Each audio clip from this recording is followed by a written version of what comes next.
ናታ በጣም ደነገጠ። ሉሊት ይፍራታ የመኪና አደጋ እንደደረሰባትና እንደሞተች ስለነገረችው በጣም ደነገጠ። የምታወሪው ሁሉ ነገር አልገባኝም። ምን እያልሽ ነው ሴትዮ አላት። እሷም አልነገሩህም እንዴ? እኔ እኮ እነ ቤት ነግረውሃል ብዬ ነበር። የተደናቀቀውም ስለሰማህ መስሎኝ ነበር። ይፍራታ ማለቴ መኪና አደጋ ደርሶባታል፣ ሞታለች፣ ደህና ናት። ተወዛገበች። ናታንም በጣም ደነገጠ። ምክንያቱም እንዴት አይነግሩኝ፣ እህቴ እንዴት ታልነግረኝ፣ ቤዛ እንዴት ታልነግረኝ በማለት ተወዛገበ። ጥሏት ወደ እህቱ ዘንድ ሄደ። ቤዛም እንዴት ብለን እንንገረው እያሉ ሁለታቸውም ግራ ተገብተዋል ለመንገር። ከፍቶ ሲገባ ግን እፊቱ ላይ ያለው ሀዘንና እሳቸውን በጣም ደነገጡ። ምክንያቱም ለመንገር በጣም ፈርተው ስለነበረ ሰምቷል በማለት በጣም ተደናገጡ። አሰላሙ አለይኩም ወረህመቱላሂ ወበረካቱ። ውድና የተከበራችሁ የቻናል ቤተሰቦች እንዴት ናችሁ? ደህና ናችሁ? ያለው በጣም ደህና ነኝ። ሐረግ ድራማ እንግዲህ ክፍል ከምሳ ቀጥሎ ማለት ነው። ይፍራታ በደረሰባት አደጋ ያፌዝ በጣም አዘነ። ያፌዝ ሁሉንም ነገር ልትነግረው ባሰበችበት ሰዓት ይሄ አደጋ በመከሰቱ በጣም ያሳዝናል። ይፍራታ ለናታ ሁሉንም ነገር ለመንገር እንዲሁም ደግሞ ዶክተሩ ነገሪው ስላላት ሁሉንም ነገር ለመንገር እቅድ በያዘችበት ሰዓት ይሄ ነገር ተፈጠረ። ያፌዝ የናታን ስልክ ስለጠለፈው ደውላ ምንም እንዳለችው ወይም ስንቴ እንደደወለችለት እሱ ጋር እየመጣለት ስለነበረ ሁሉንም ነገር ስለሚያውቅባት መኪናው ላይም አቁም ስትለው ሊያቆም ስላልቻለ ሁለታቸውም አደጋ ደረሰባቸው። ይፍራታ ራሷን ሳተች። ከትንሽ ጊዜ ወደ አንዳ ስትነሳ ጥንሱ እንዴት ነው? ምንም አደጋ አልደረሰበትም ነው ያለችው። ምክንያቱም ለናታ ለመንገር ባቀደችበት ሰዓት ይሄ ነገር ተፈጠረ። ይፍራታም ዶክተርም ምንም ነገር የሚያሰጋ ነገር የለውም ተረጋጊ አላት። በጣም ደስ አላት። ምክንያቱም ለመንገር ያሰበችው ነገር ስላልተሳካላት ናታንን ስላላገኘችው ቢከፋትም ግን ጥንሱ ደህና በመሆኑ በጣም ደስተኛ ናት።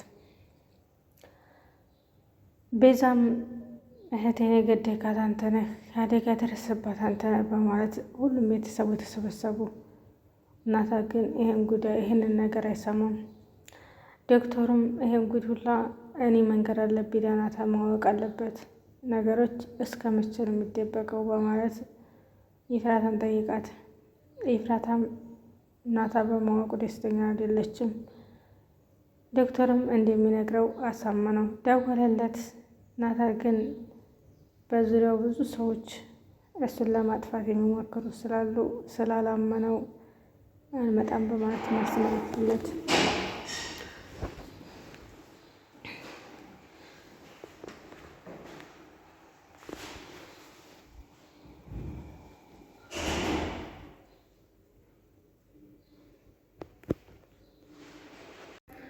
ሉሊትም ለገን የደወለችላት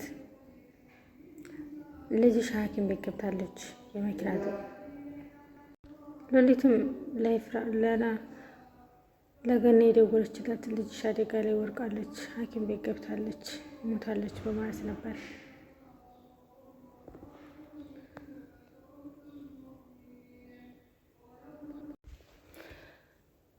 የገኒም ስልክ ባትሪ ስላለው ታታዳምጥ እውነት የሚሆን ውሸቱን ታታረጋግጥ ጆሮዋ ላይ ዘጋባት። ተወዛገበች። የሰማችውም ትክክል ይሆን አይደለም ምን እያለች ነው በማለት ግራ ተጋባች። ሉሊትም የተናገረችው ነገር ቢያስደነግጣትም ገኒ በጣም ግራ ስለተጋባች ወደ ያፌዝ ቤት መጣች። ያፌዝ ቤት ሲመጡ ሁሉም ተሰባስበዋል። ሁሉም ግን ያፌዝ ላይ ነበረ ችግር እንዳደረሰባት ያወቁት። ያፌዝም ስልክ ተደወለለትና ወደ ውጭ ወጣ። ቤተሰብም ማደር ስለሌለባቸው ሁላቸውም ወጡ። ኤፍራታ ብቻ ቀረች። የያፌዝ ጋርድም ምግብ ላብላሽ ሲላት ኤፍራታ ግን መብላት አልፈለገችም። ምክንያቱም እሱም አንደኛ የያፌዝ ተባባሪ ስለሆነ እሱ የሰራውን ምግብ ወይም እሱ ያመጣላትን መብላት ፍላጎት የላትም። በአሁኑ ሰዓት ላይ የማማ ሳይሆን የምግብም እጥረት ስላለ በጣም ታማመች። ዶክተሩም እንግዲህ ናታንን አግኝቶ ለማውራት ሲሞክር ያፌዝም እየተከታተለው ስለነበረ ሁላቸውም ስላልተገናኙ ለምንድን ነው ይሄ ሰውዬ የፈለገኝ ከኔ ምን ፈልጎ ነው በማለት ተወዛገበ። ናታን እየተወዛገበ ወደ ቤትም ሲሄድ የጠበቀው ነገር ከባድ ነበር። ሉሊት የነገረችው ነገር በጣም ከብዶት ነበር።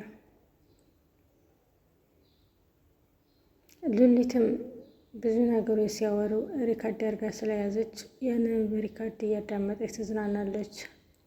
የኤፍራታ እርጉዝ መሆኗን አላታቅም ነበር። ጥንሱ ደህና ነው ወይ በማለት የሰማችው ሪካርድ ብዙም ደስተኛ ባትሆንም እንዴ እርጉዝ ናት እንዴ ምን ያረገዘች በማለት ግራ ተጋባች። ያፌዝና ናታ ወንድማማቾች ናቸው በማለት ሁሉም ግራ ሳጋብቷት ስለነበረ የመጣው ውጤት ግን ወንድማማቾች ስላላደሉ በጣም ደስ ብሏታል። የተረገዘውም ልጅ የያፌዝ ሳይሆን የናታ እንደሆነ ዶክተር ተናገረ። ኤፍራታ የናታ ልጅ በመሆኑ በጣም ደስ ብሏታል። ያፌዝና ናታ ወንድምና ወንድማማቾች ስላላደሉም በጣም ደስ ብሏታል። አሁን ላይ የበፊቱ ደስታ እየተመለሰ ነው። ምክንያቱም ሁሉም ነገር ባይስተካከልም ያለው ነገር በጣም ደስ የሚል ነበር።